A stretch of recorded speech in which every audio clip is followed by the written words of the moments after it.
My twisted twin ruined my life, but karma came knocking years later. Then this happened. Okay, buckle up buttercups, because this story is a wild ride.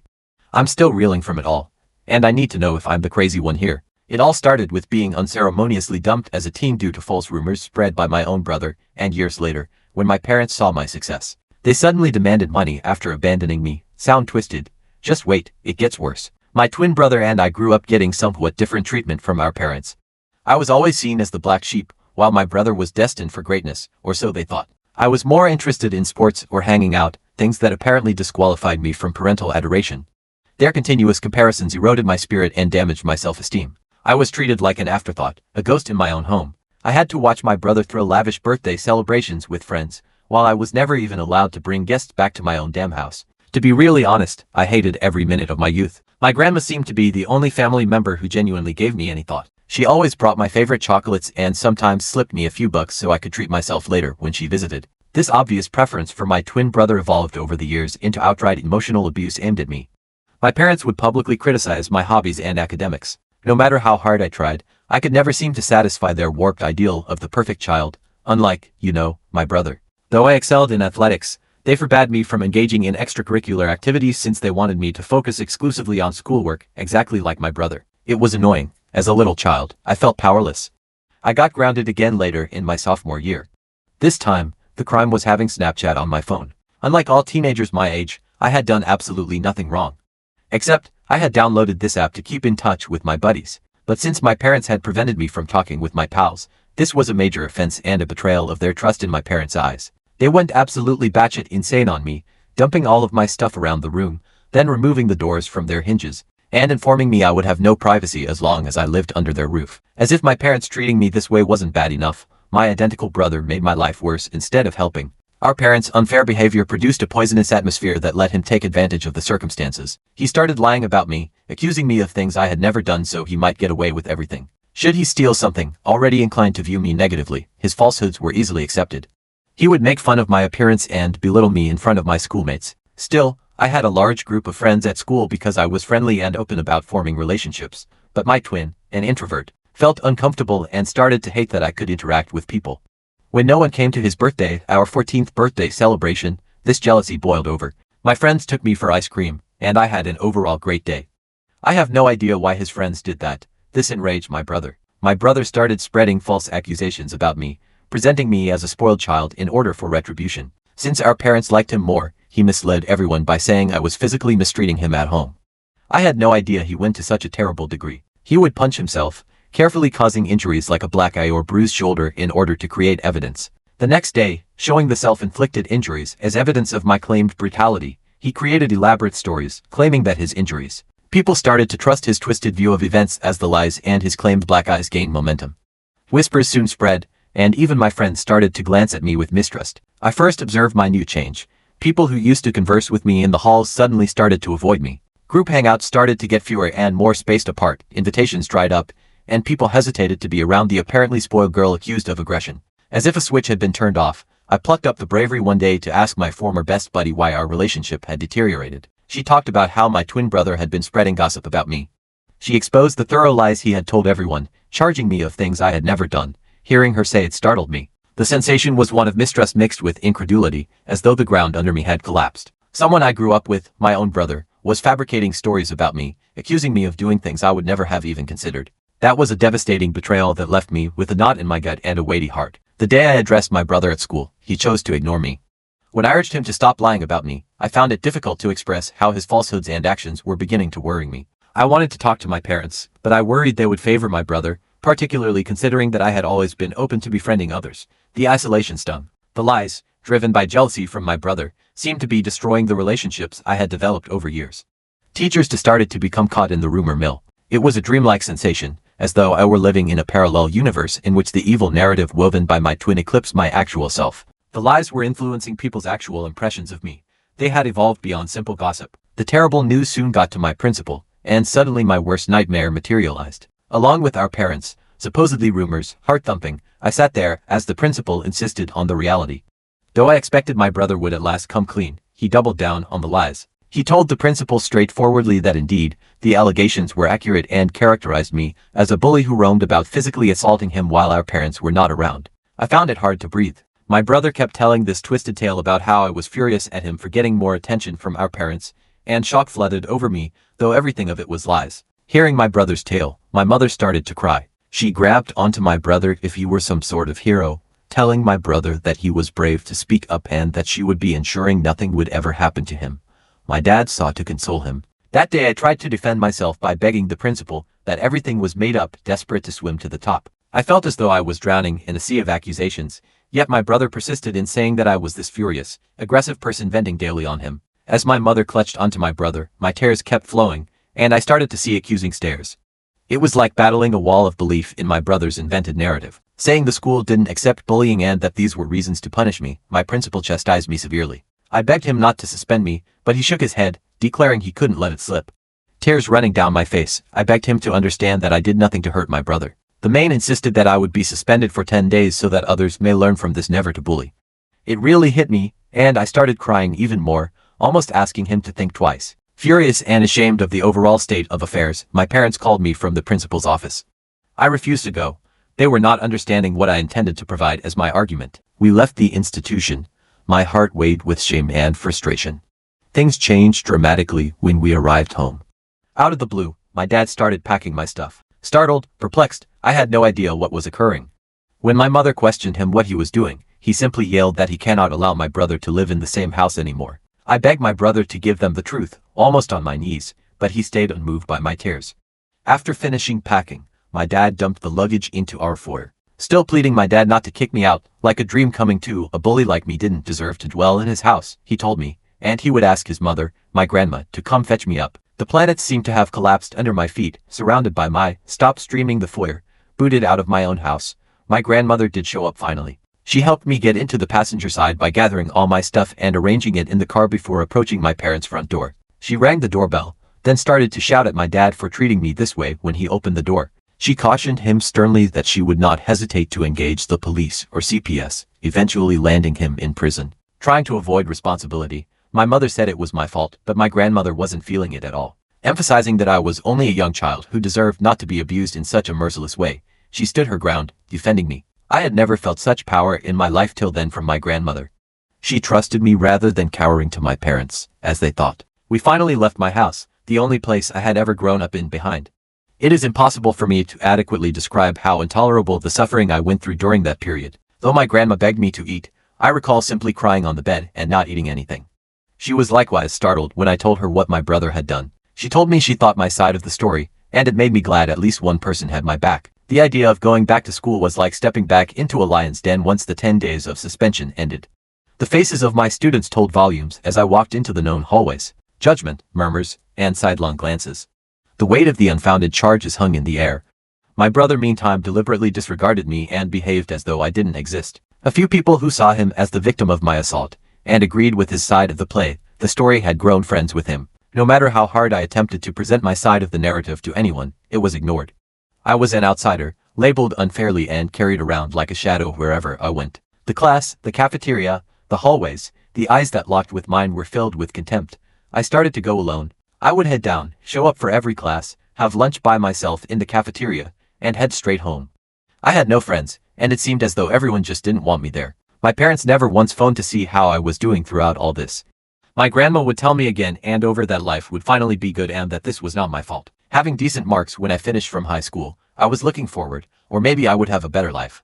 I first felt what freedom felt like only when I left for college. Nobody was monitoring my shoulders. For the first time, I ran into like-minded folks and developed friendships. Though my family and peers had caused emotional and physical scars over the years, I embraced the collegiate experience as much as I could. Though I had always wanted to be a writer, I chose to give up on my ambition as I wasn't sure whether it would be long-term viable. But I decided to start freelancing and writing in order to pick up some side cash. Signing up on several freelancing platforms helped me land work from well-known brands.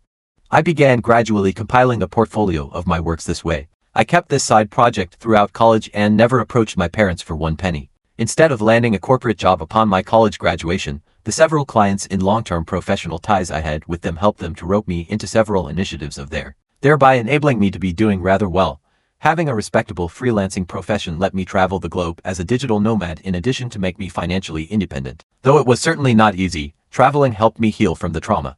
I grabbed as much as I could and gambled on myself. I have seen so much of the globe throughout the years, yet I still have so much to see. My grandma was the only member of my family I thought about all through all this. I really loved her when I moved out, yet she knew I had to be independent on my own. Though I have a busy schedule, I would make it a point to be with her whenever I could. On the weekends, I would go see her, usually sitting on the porch, enjoying meals together, lost in talks ranging from childhood stories to more current events. On weekends, taking her for a leisurely stroll to the neighborhood park. Lately, I finished one of the most significant assignments of my career. Though I cannot name the brand, I was quite fortunate to create blogs and product descriptions. Following the assignment, feedback on my website, which they were more than glad to do. Knowing working with this brand was a big event, many additional content creators contacted me to celebrate my professional achievement and even shared my tale to assist in dissemination. This is how I began receiving messages from random people needing assistance with their websites. Some of my family also spotted this and contacted out to congrats me. Eventually, the principal of my college got in touch. Seeing that I was doing so well, he had gotten in touch with me and asked me to visit college for a lecture to discuss career paths as a content writer to students. Though I struggle with public speaking, I was really anxious, so I decided to take a chance and come. My life seemed to have gone full circle when I stood before expecting faces, imparting my knowledge and insights. In my lecture, I discussed the difficulties encountered and how I persevered in spite of many demanding days, empowering others and helping the writers community flourish. It's quite honestly a really rewarding experience. As individuals related to several of my clips, they began to go popular on Facebook group. Being at last appreciated for my work felt fantastic. I received an invitation to speak on a local news station last week. The presentation highlighted the advantages of content creation, and they asked me to share with their viewers my path and observations. Though a little nervous, the chance excited me. I discussed my experience, the value of client feedback, and how a little thank you note might create amazing possibilities during the show. The chance to inspire more people in the profession and appeal to a larger audience. I also posted some of these snippets on Instagram when it eventually aired, as I felt honored to be asked to a TV show. My cousins and family first began learning about my work performance this way. You see, my parents had no knowledge that I was working with well-known businesses and receiving invites to TV shows, as they never discussed me with anybody. This is how rapidly information got out inside my family. A few days later, I was working on another job and found my phone quiet. When I checked my phone after finishing my work, I found 6 missed calls from my mother. Surprised, her name on my phone truly startled me since it had been a long time since she had phoned me. After all those years of quiet, I couldn't understand why she was phoning. I hesitated, then called her back, and she picked up right away. When I asked her if everything was good, my mother started praising me. Usually seated right there with Mom, my dad also joined in the conversation. He began asking about my life and well-being. It was not until they started asking how much I was making these days, I knew something was up. My dad answered that we were family, none of their concern. I assured him I was doing financially really well. Hearing this, my mother started to explain how difficult their life was these days. My brows wrinkled. Here is essentially our conversation's general flow. Mom, we have been wishing to remodel the house for some time. We are retired now, though we have no savings left. Its shape is not ideal. Mom, we have hope since you're successful. Having seen your TV interview today, we reason perhaps you could assist us by covering the renovations. We are family, first of all. You should not hesitate to forward some of your income to us. We truly need your assistance. Are you teasing me? Having not even spoken with you for years, why are you requesting money? Well, I appreciate the congratulations, but I am not going to assist you in any capacity. I wonder what motivated you to get in touch. Hearing this, my mother began to remark how I should have been appreciative and that I should have helped them. As my dad also said that this was the least I could do since my parents deserve to be looked for. I wanted to give them some of my thoughts, cooking since I was so offended. I thought suddenly of something. Rather than merely fighting with them, I chose to teach them a lesson for a lifetime since mistreating me all those years ago caused them to suffer. I informed my parents I would be ready to assist them should they agree to my request so. My dad asked me perplexingly what did they needed. I immediately set out my demand. If they sought my help, they had to openly acknowledge in front of our family and friends that my brother was the brains behind the nasty allegations damaging my name. Believing their lies and manipulation would help them to humiliate my brother the same way they had humiliated me before everyone. I wanted them to own their deeds and admit the suffering they had caused. Hearing my impossible condition, my dad started to doubt the need for such an admission. I stood my ground, even though my mother informed me that this was all pretty senseless and that we could have a private conversation apart from others. This condition was non-negotiable. That was what any help they sought for in the future required. My dad spoke up as the tension grew, obligation to assist my needy family, emphasizing the years they had spent raising me. My mom, in the last-ditch effort, urged me to act morally and assist. I reminded them of the details. I need a trivia game, of the fact they had kicked me out, and of the fact my grandmother had reared me. They were increasingly threatening me and asking for my financial help going forward. Then the truth had to be admitted publicly, and my brother had to pay repercussions for his actions. My folks have been calling me non-stop since our conversation. If I did nothing at all to assist my parents, would I really be in the wrong? Update. Since I last told my tale a week ago, things have been a whirlwind, and the help and encouragement I've been getting from everyone has been overwhelming. Knowing that I'm not alone at this period makes one hopeful. After all they have gone through, I am happy everyone feels I should not interact with my parents or even think about helping them. I know it was quite almost impossible for them to do, though they might have discovered by now that it was all his lies. I know they will never put my brother through what they put me through. They love him too much. After my parents once more tried to get in touch with me today, my brother sent me a nasty text message. I ignored their call. He composed this: "Hey sis, I can tell you every day without you in my life has been fantastic. It's been a long time since I've seen you. Mom and dad contacted me, from what I heard, and you gave them an insane directive. You know they never are going to follow through on it.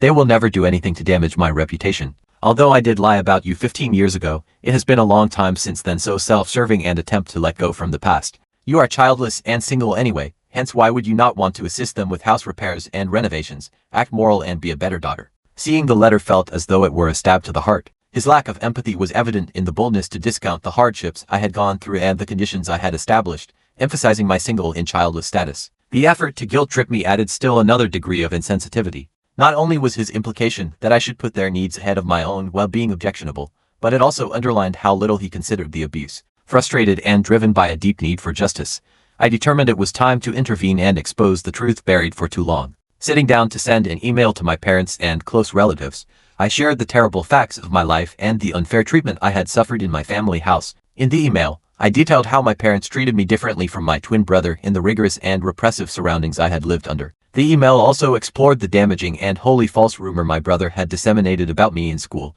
which had resulted in serious repercussions and damaged my name. I wrote on how my parents had kicked me out to the curb and how, had it not been for my grandma, by now I may have been dead in the streets. I encourage everyone to read a note my brother had emailed toward the end.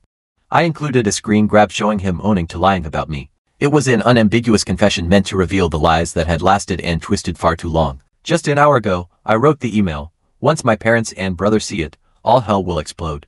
I will let you know next wise on how my family responds to my email. Update 2. My last update was 1 month ago, and as you might imagine, a lot of things have transpired this month.